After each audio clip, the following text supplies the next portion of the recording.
If you're a 27 to 35-year-old male who loves NFL Sundays and Christopher Nolan movies and who wants to make the most out of your life because life is unreal, here's how to get ahead of 99% of people. And I know what you're thinking. Who is this arrogant D-bag telling me how to live my life? It's not like that at all. I understand you might hate me right now. By the end of this video, you'll love me. Never gossip, never complain. Everything's unfair. I'm getting screwed. Shut up, you whiny idiot. Life is freaking amazing. Lift weights. Go for walks, eat healthy 90% of the time. Remove activities from your life you don't feel good about the next day.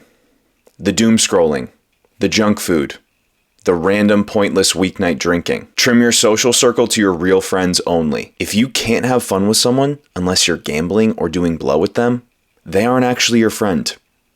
You can still have great net positive relationships with these people, but the sooner you separate from them, the better your life will get. Realize the goal of life isn't to get ahead of people.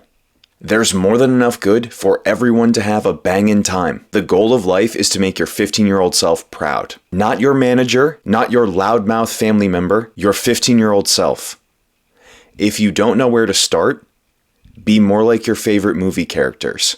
You admire them for a reason. If you don't know where to start, be like your heroes. Fictional or non-fictional.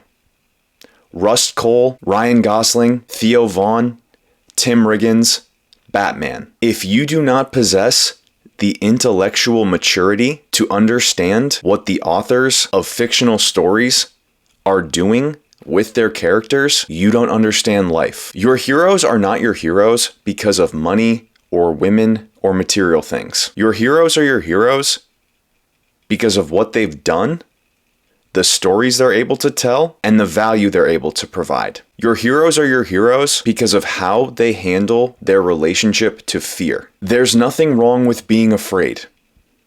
There is something wrong with letting fear control you, letting fear pinball you into a life you regret. But there's nothing wrong with being afraid. In fact, the most spectacular aspect of being a human is being afraid to do something you know you want to do and doing it anyway. That should give you freaking chills. That dream you have, deep down, huge or small, whether it's becoming the president of the United States or writing, recording, singing the album you've always daydreamed about putting on YouTube, or losing weight, or getting jacked, or putting together the banger Sunday night dinner you daydream about having with your friends, watching your two worlds of people collide and interact. There is no right or wrong dream. What matters is that you chase the dreams you genuinely have. Do not let anyone judge you for what your dreams are. They can be weird, they can be normal, they can be realistic, they can be daunting. What matters is that they fire you up. What matters is that they make life worth living. If you want to feel good, just remember, someone your age is working 16 hours a day in a factory for less than $1. They're sleeping on the floor in the same room as their parents. They don't have access to clean drinking water. Meanwhile, you live in the greatest country in the history of mankind with an iPhone and internet access. You have the ability to log on to YouTube and learn whatever you want and be entertained by whatever you want. The universe is 13.8 billion years old, and your life somehow happened to overlap with Future and Adele and Christopher Nolan movies. Your life happened to overlap with the internet. You have access to 90% of the world's information in your pocket at all times. Not only do we have more than enough to live the life of our motherfucking dreams, we have 1,000,000 times more than any generation to come before us combined. Your life is better than the life of any king or queen throughout history. That's how freaking lucky we are. It's out of this world. If you want to be a complaining, gossiping bitch and trick yourself into the false sense of superiority that complaining and gossiping and blaming brings you, be my guest. More joy for me and my hot friends. If you want to be a whining, moping, victimhood-seeking bitch, go for it. I don't give a shit. I hate you.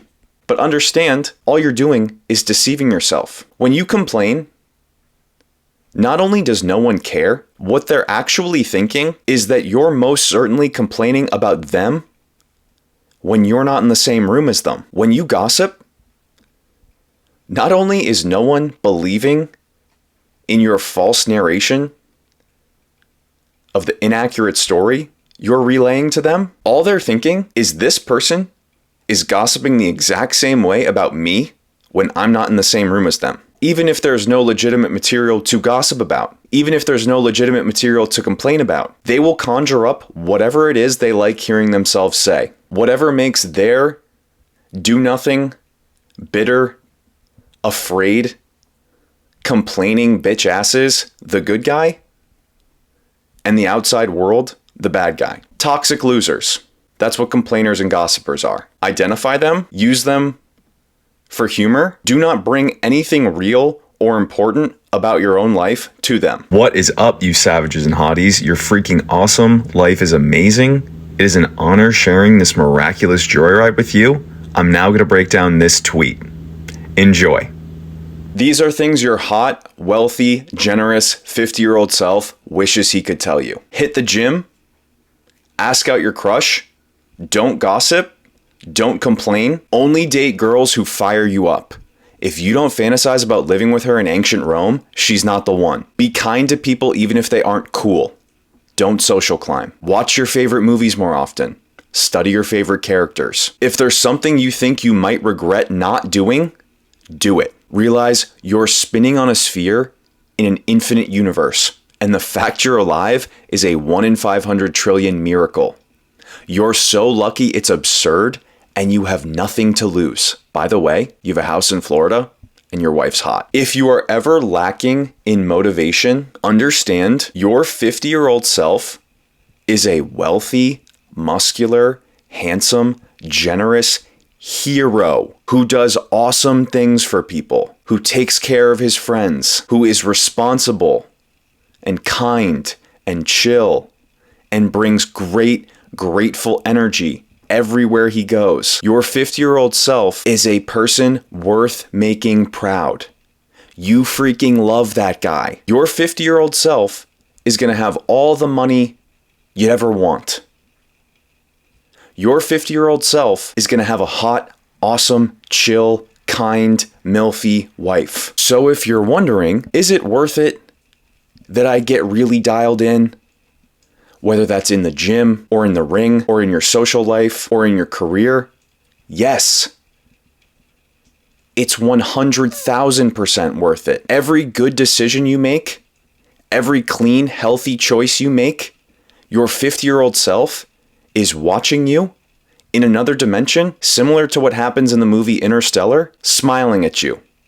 Proud. Give yourself permission to be a freaking superstar in whatever way that feels right to you. Your version of it might be different than your best friend's version of it. Your version of it might be different than my version of it. All that matters is that you actualize your version of it into reality. Breaking news, spoiler alert, the pursuit of the hero-like character you daydreamed about becoming when you were 15 will bring you all the joy you could ever ask for. So freaking go for it. Important distinction, you're allowed to be successful without being a type A, teacher's pet, self-righteous brat about it. Example, if you're sober and condescending and judgmental, and your predator-like eyes are tracking the drinks in everyone's hands, scoffing, posturing like you're better than them, you're not better than anyone. You are a screw-tight, risk-averse, bitch-made dork. You freaking suck. You don't get it. You're not a good time. You're toxic, selfish, Slytherin energy. This party sucks. No, your personality sucks. You're an insecure snake who doesn't believe that there's more than enough good for everyone to have a bangin' time. Therefore, you're greedy. You're selfish. You're a bad time. You're not to be trusted. You're Jordan Belfort. Lying to people over the phone. Flipping them off. jerking off to how bad of a person you are. Because you're a fucking coward. Admirable sobriety is when you don't even realize the person isn't drinking. They're lit naturally. They're having a wonderful time. They're love. They don't care who is or isn't drinking. They're not tallying self-righteous judgment points. They're golden, floating, connecting with people, having a great time, making everyone's time better. You're allowed to be clean and healthy and successful and be generous and encouraging and unselfish. Those two groups of adjectives don't need to be mutually exclusive. John Cena, Theo Vaughn, John Mayer, Saquon Barkley, Kim Kardashian. They're all doing really well, and they're all doing really good deeds in the world. They're sharing their wealth, literally and figuratively, and spiritually. You're allowed to do really well and not be a gatekeeping teacher's pet. I understand this is a brain-breaking revelation to people, but it's freaking true. And the sooner you can understand that and put it into practice in your own life, the better everything about your life will get. How well you do individually, how many awesome people you attract into your life, the quality of your friendships, the depth of your friendships, the joy you have 24/7, the joy you're able to provide 24/7, your goodness levels will be off the freaking charts if you play the game of life the way your heroes are playing it. Crazy idea? How about focusing on the values and opinions and habits of your heroes, emulating them in your own personal style, and ignoring the opinions of literally everyone else? If you don't want to be like them, their opinion of you does not matter. What is up, you savages and hotties? I'm so glad you're here. I've got one more tweet to break down for you. Life is freaking unreal.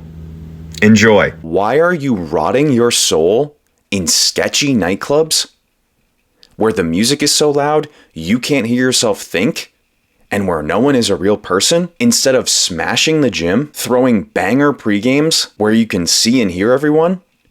Crazy concept. Bringing grateful energy to dive bars, leaving the bartenders 100% tips, bragging about your boy to his girlfriend when he's in the bathroom, putting 25% more effort in at work, and impressing the crap out of people who thought you were an idiot, and getting promoted, using your extra money to go to concerts with the right group of people, watching Interstellar with your boys and chill girls with good bodies, letting it fire you up to be amazing at life, realizing, what do we have to lose? Getting so great at life, you become your crush's crush, building yourself into the chill, hero-like character you daydreamed about being when you were 15. We live in the greatest country in the history of mankind. Why are you wasting your time with terrible people in a European-ass nightclub? We live in a country with gorgeous land and ballparks and concert venues and gyms where the hottest girls in the world live, where the hottest, most self-respecting Wonder Woman-like women call home, where you have the opportunity to build yourself into the chill hero that high-quality women want and live happily ever after with. You live in a country where Wi-Fi is pretty much everywhere, where the effort required to make your dreams come true, multiplied by the internet, can absolutely change your life at never before seen magnitudes, where cars exist that you can plug your iPhone into the aux cord of, where you can smash weights at 9:45 p.m., then hit Chipotle or Five Guys, enjoy a filling, protein-dense feast, turn the work you just put in at the gym into hard-bodied muscle gains, then go to your place and watch Interstellar with your boys and be filled with gratitude and butterflies and chills, then sleep like a king, wake up, and do it again? Complainers are freaking delusional. If you're complaining, you're incorrect. If your attitude is properly aligned, you should experience the following two thought patterns multiple times a week. 1. When you are witnessing a complainer in action, you should feel so disconnected from them, so unable to relate to them, that for a split second, you think something is wrong. You should see them as such a babbling, incorrect, hopeless fool that for a split second, it makes you feel bad for having such a mean thought about another human being. 2. You should be regularly dumbfounded at how amazing life is. Not even in an emotional way. In a calming, grounded, Ryan Gosling-like, grateful way. In the most chill, matter-of-fact way of all time. Life is an incomprehensible miracle, one that we didn't even know to ask for. We literally just woke up one day, on Earth, in human form, in the era of the internet, with access to organized weightlifting, every song that has ever been created, YouTube, Twitter, Adele, True Detective Season 1, Friday Night Lights, Christopher Nolan movies. It is literally freaking amazing. You should be supercharged with dumbfounded gratitude every day of your life. You won the game, savages and hotties. You're alive. You won the greatest lottery of all time. You're freaking awesome. Life is amazing. Let's make our 15-year-old selves proud. Be blessed.